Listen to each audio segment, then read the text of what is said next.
সাংসদের উপহার।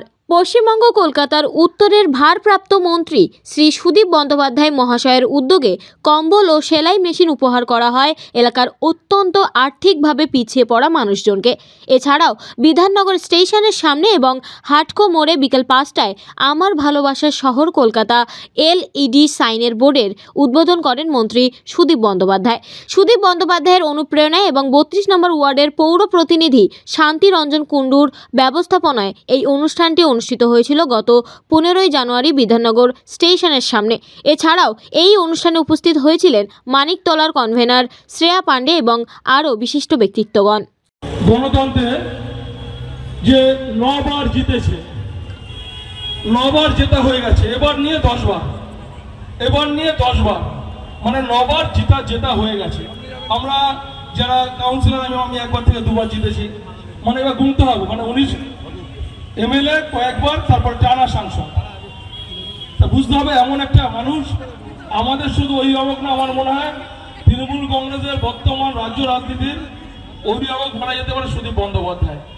যে এই মানুষটা দল তাই দায়িত্ব নিয়ে তিনি একটা কথা বারবার বলে, যবে থেকে মমতা বাংলা দেখে আমি তবে থেকে দিল্লি দেখি দলের হয়ে। তা সেই মানুষটা আমাদের অভিভাবক, আমাদের মাঝখানে, তার তরফ থেকে তার উপহার। আজকে এখানে একটা সুন্দর কর্মসূচি, ঠান্ডাও পড়েছে। আমি বছরে প্রথম কলকাতায় আজকে গায়ে চাদর দিলাম, আর এত কম্বল এখানে রাখা আছে। এত কম্বল রেখে বেশি বক্তৃতা করলে ওরা রেগে যাবে, ওরা ভাববে যে তাড়াতাড়ি কম্বলটা দিন, ঠান্ডা লাগছে, বাড়ি চলে যায়। আমার বললে হাততালি দিচ্ছে। আমি বেশি বলবো না, 2-4টে কথা বলি। শীতের মরশুম আসছে, মকর সংক্রান্তি, একটা পবিত্র দিন, ভালো।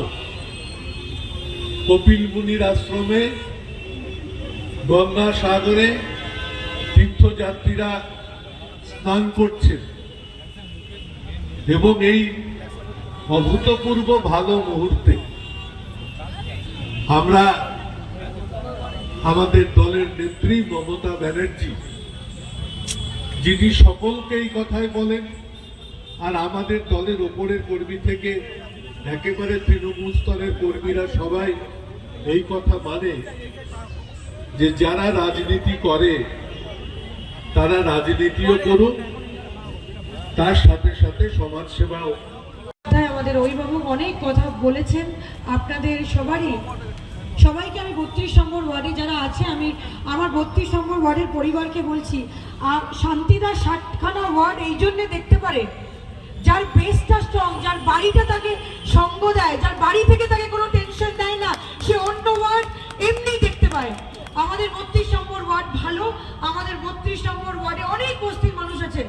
এই যে এখানে যত কটা মানুষ আছে, আমি বলবো যে আমাদের থেকে কিছু চায় না, আমাদের থেকে কিছু ডিমান্ড করে না। ওদের কম্বল দিলে ওরা আমাদের ভোট দেবে, ওদের কম্বল না দিলে ওরা আমাদের ভোট দেবে। ওরা জান প্রাণ দিয়ে আমাদের ভালোবাসে। কিছু মানুষ আছে, আমি বলবো 100%, 2-3% আছে যারা এই ভোটের সময় একটু ডিগবাজি খায়, মাঙ্কি বিজনেস। এরা এদিক ওদিক যায়, আবার ভোট চাই শুরু হয়, তারা আবার নিজেদের বন্ধু বান্ধবদের বলে রাখে যে আমি একটু এদিকে যাচ্ছি, তুই আমাকে বাঁচিয়ে আমার বাড়িতে নিয়ে আসিস, কারণ আমাকে ক্ষমা দেবে না, তুই ক্ষমা করিয়ে দিস। আমরা বলি কি তুমি যেখানেই থাকো, যাকেই ভোট দাও, তোমরা আমাদের থেকে ব্ল্যাঙ্কেট পাবে, ভালোবাসা পাবে, সমর্থন পাবে, কারণ আমরা তোমাদের জন্য এখানে দাঁড়িয়ে আছি, এখানে তোমাদের জন্য কাজ করছি। এবং কেউ বলতে পারবে না এখানে কল্যাণ চৌবের বাড়ি, নাম করে বলছি, এই ডান দিকে, এই ডান দিকের এই বিল্ডিংটায় কল্যাণ চৌবের বাড়ি, যদি মাইক যায় তাহলে উনি শুনুন কি 2 বছর হতে চললো ফেব্রুয়ারি মাসে, 2 বছর 20 ফেব্রুয়ারি 2 বছর হয়ে যাবে, এবং উনি অসুস্থ, আমার বাবা, সেটা 8 মাস, 3 বছর ধরে উনি দাঁড়িয়ে আছেন। ওই ওনার বাড়িতে যদি আওয়াজটা যায় তাহলে উনি শুনুন, 3 বছর ধরে ইলেকশন শেষ হয়ে গেছে, আপনি তো বাড়ি বাড়ি ঘুরে নিজের জায়গাটা বানাতে পারতেন, একটা ব্লাড ডোনেশন করতে পারতেন, একটা কম্বল বিতরণ করতে পারতেন, কিন্তু আপনি করলেন না। আপনি করলেন না।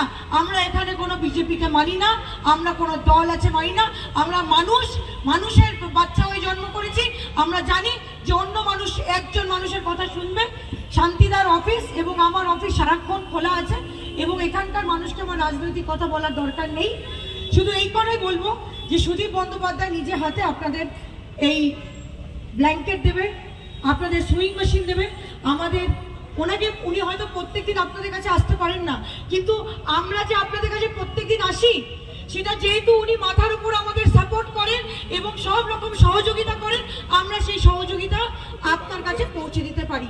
তাহলে সেটা মনে রাখবেন। বলার বেশি কিছু অবকাঠামোর নেই।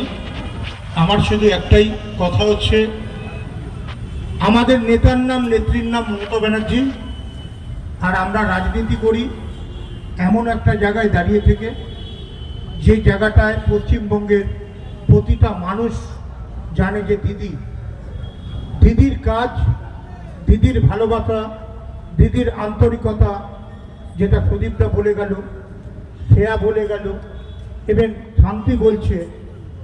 এছাড়াও আমি মনে করি আজকে মকর সংক্রান্তি, আজকের দিনে সব পিঠে পায়েস খাই আমরা। মা বাবারা এই আশীর্বাদ নিয়ে, এই পিঠে পায়েস খেয়েই আমরা ছোটবেলা থেকে বড় হই। সুদীপটা অভিভাবকের মতো, যখন Mamata Bandyopadhyay C4 MS flat বাবা খড়গ সিং মার্গে থাকতো, তখন সুদীপটা থাকতো C5 MS ফ্ল্যাট বাবা খড়গ সিং মার্গ। তখন সুদীপটা আমাদের অভিভাবকের মতো, সুদীপদা আমাকে লালন পালন করেছে, এবং নয়না বন্দ্যোপাধ্যায় সেই সময় আমাকে লালন পালন করেছে। আজকে শ্রেয়ার কাছে আমি মেনলি এসেছিলাম, শ্রেয়ার কাছে। শ্রেয়া বলল যে সকাল থেকে সে একটা হাসপাতালে ভর্তি আছে, তার স্লাইন চলছে।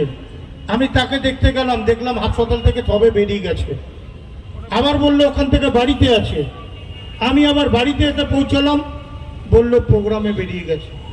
তো আমি বুঝতে পারছি না, একটা মানুষ শরীরকে ঠিক রাখতে গেলে, বলে রান্না করতে প্রচুর সময় লাগে, খেতে 5 মিনিট, রিলেশন তৈরি করতে বহু সময় লাগে, রিলেশন ভাবতে কয়েক সেকেন্ড।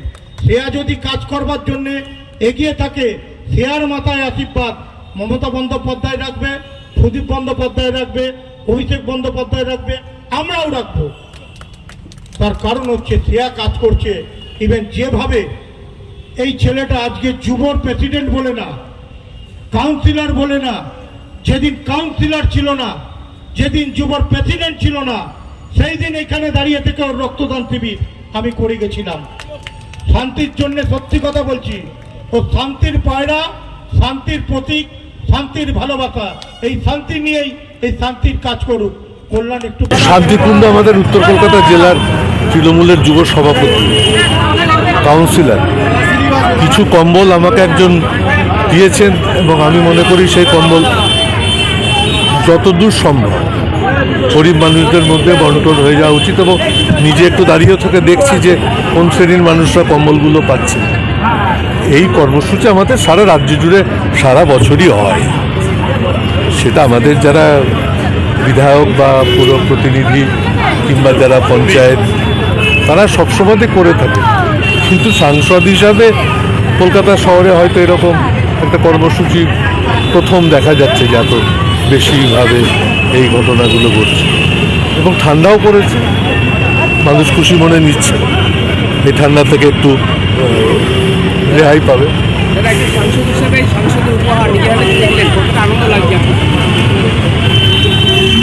আনন্দ বহু বছর থেকে লাগা শুরু হয়েছে। এই কলকাতা শহর থেকে ঠিকানা পরিবর্তন না করে 9 বার জেতা হয়ে গেছে, এবার 10 বার লড়তে যাচ্ছি দল টিকিট দিলে। সুতরাং এই আনন্দ তো আছেই, কিন্তু এত সময় ধরে বসে থেকে নিজের চোখের সামনে কম্বল বিলি দেখা, সেটা সবসময় হয়ে ওঠে না। যেটা আজকে হয়ে উঠলো, আবার এখান থেকে এখন ধাপা ট্যাংরাতে যাচ্ছে, সেই প্রান্তের মানুষদেরকে কম্বল দিতে যাচ্ছে। দাদা, বিজেপি রাজ্য নেতৃত্ব সব বাড়ি বাড়ি গিয়ে রাম মন্দির যাওয়ার আমার তো বার্তা পাঠাচ্ছে। আমি তো ভাবছি ওরা পদ্ম প্রতীক বাদ দিয়ে রামের চন্দ্রের মূর্তির প্রতীকে ভোট দিন, এই কথা না বলতে শুরু করে। যা করছে তো প্রতীক বদলে দেবে মনে হচ্ছে।